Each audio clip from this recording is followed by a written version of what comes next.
दोस्तों मैं ऐसा वीडियो आपके सामने लेकर आया हूँ जो हर सनातनी, हर हिंदू को देखना चाहिए और मानना चाहिए।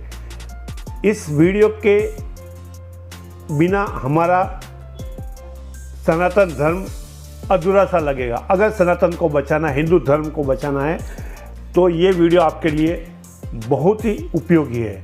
जी हाँ दोस्तों, हिंदू धर्म में पंच नित्य कर्म का उल्लेख मिलता है, जिन्हें हर हिंदू के 5 नित्य कर्तव्य कहा जाता है। पंच कर्म की उपयोगिता वैदिक काल से बनी हुई है। इस पंच नित्य कर्म का सभी धर्म पालन करते हैं। कर्तव्यों का विशेष विवेचन धर्म सूत्रों तथा स्मृति ग्रंथों में मिलता है। ये 5 कर्म जो छोटे छोटे रूप में आपके सामने लेके आया हूँ, बिल्कुल अपने बच्चों को दिखाए, सिखाए और आप भी इसका पालन करें। पहला कर्तव्य है संध्योपासन, दूसरा उत्सव, तीसरा तीर्थ, चौथा संस्कार और 5वां धर्म। ये 5 कर्तव्यों में हमारा सनातन धर्म पूरा लिपटा हुआ है। ये 5 कर्तव्य हर हिंदू, हर सनातनी को बिल्कुल मानना चाहिए, पढ़ना चाहिए, बच्चों को सिखाना चाहिए। तो दोस्तों मैं अब एक एक कर्तव्य का पूरा विवरण बताऊंगा और उससे क्या फायदा है, वो करने से क्या लाभ है, वो भी आपको साथ में बनाऊंगा। तो अभी तक आपने मेरा चैनल सब्सक्राइब नहीं किया है तो सब्सक्राइब करें और बेल आइकॉन का बटन ज़रूर दबाएं। तो राधे राधे दोस्तों, मैं हूं मिस्टर वैष्णव और आप देख रहे हैं आदि अनंत सनातन। आदि अनंत सनातन मेरे चैनल का नाम है। दोस्तों सबसे पहला है संध्योपासन। संध्योपासन अर्थात संध्या वंदन। मुख्य संधि 5 वक्त की होती है, जिसमें से प्रातः और संध्या की संधि का महत्व ज़्यादा है। संध्या वंदन को छोड़कर जो मनमानी पूजा आरती आदि आप करते हैं, उनका कोई धार्मिक महत्व नहीं है। संध्या वंदन प्रतिदिन जरूरी करना चाहिए। संध्या वंदन के 2 तरीके हैं, प्रार्थना और ध्यान। अभी आपको मैं बता रहा हूँ संध्या वंदन के लाभ। संध्या वंदन करने से क्या लाभ है ये अब मैं आपको बताऊंगा। प्रतिदिन संध्या वंदन करने से जहाँ हमारे भीतर की नकारात्मकता का निकास होता है, वही हमारे जीवन में सदा सुख और लाभ होता रहता है।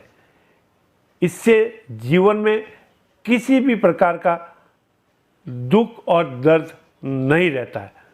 तो हमें संध्या वंदन ज़रूर करना चाहिए। दोस्तों दूसरा कर्तव्य है उत्सव। उन त्योहार, पर्व या उत्सव को मनाने का महत्व अधिक है जिनकी उत्पत्ति स्थानीय परंपरा या संस्कृति से न होकर जिनका उल्लेख धर्म ग्रंथों में मिलता है। जी हाँ, जो पारंपरिक है, जो नए नए बने, उनकी बात नहीं है। जिनका ग्रंथों में उल्लेख मिलता है, मनमाने त्योहारों को मनाने से धर्म की हानि होती है।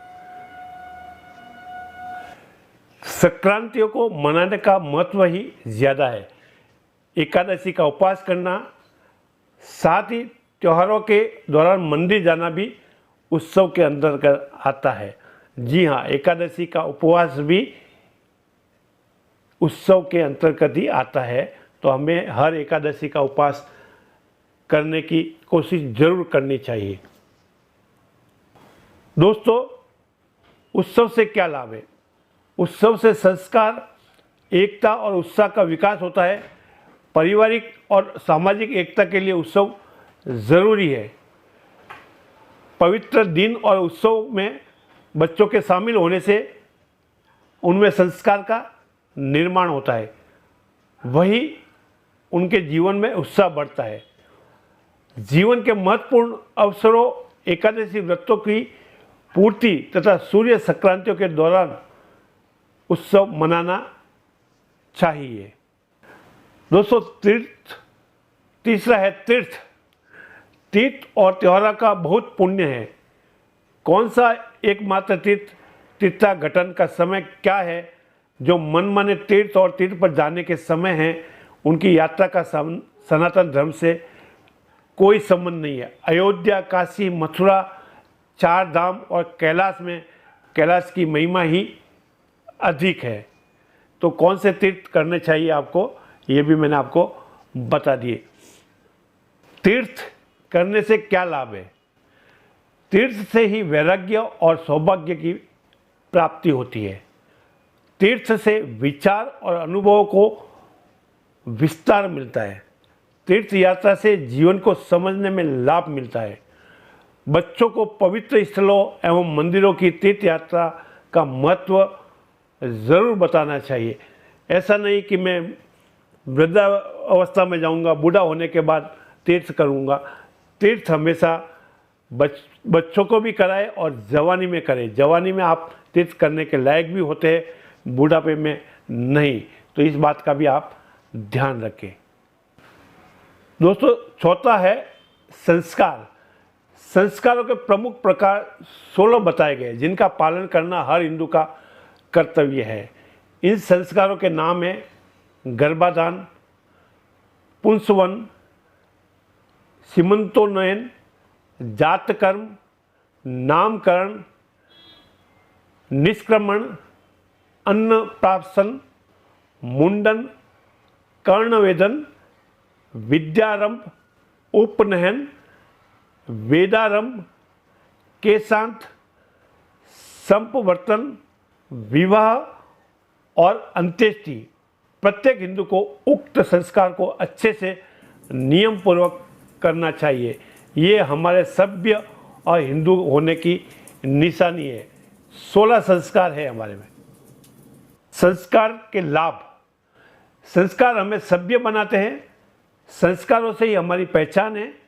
संस्कार से जीवन में पवित्रता, सुख, शांति और समृद्धि का विकास होता है।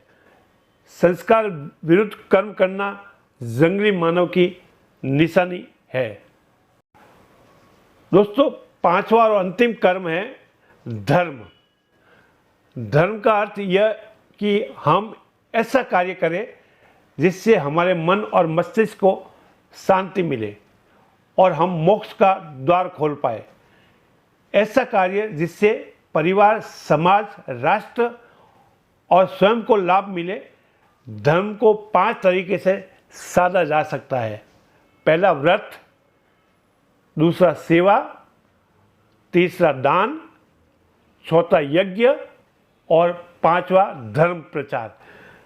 यज्ञ के अंतर्गत विद्यार्जन आता है, जिसके अंतर्गत 6 शिक्षा, वेदांग, सांख्य, योग, निरुक्त, व्याकरण और छंद, और 6 दर्शन, न्याय, वैश्विक, मीमांसा, सांख्य, वेदांत और योग को जानने से जीवन के प्रत्येक क्षेत्र में सफलता प्राप्त की जा सकती है। धर्म से लाभ क्या है? व्रत से मन और मस्तिष्क जहाँ सुदृढ़ बनता है, वही शरीर स्वस्थ और बलवान बना रहता है। दान से पुण्य मिलता है और व्यक्ति की आसक्ति हटती है, जिससे मृत्यु काल में लाभ मिलता है। सेवा से मन को जहाँ शांति मिलती है, वही धर्म की सेवा भी होती है। सेवा का कार्य ही धर्म है। यज्ञ है हमारे कर्तव्य, जिससे ऋषि ऋण, देव ऋण, पितृ ऋण, धर्म ऋण, प्रकृति ऋण और मातृ ऋण समाप्त होता है। तो दोस्तों, ये थी आज की पंच कर्तव्य, सनातनी के पंच कर्तव्य की पूरी व्याख्या। तो आपको अच्छी लगी होगी, तो ज़रूर इस वीडियो को शेयर करें और अपने सनातन में इसको फैलाएं, ताकि सब इस पंच कर्तव्य का लाभ उठा सके। राधे राधे दोस्तों, जय जय सीताराम।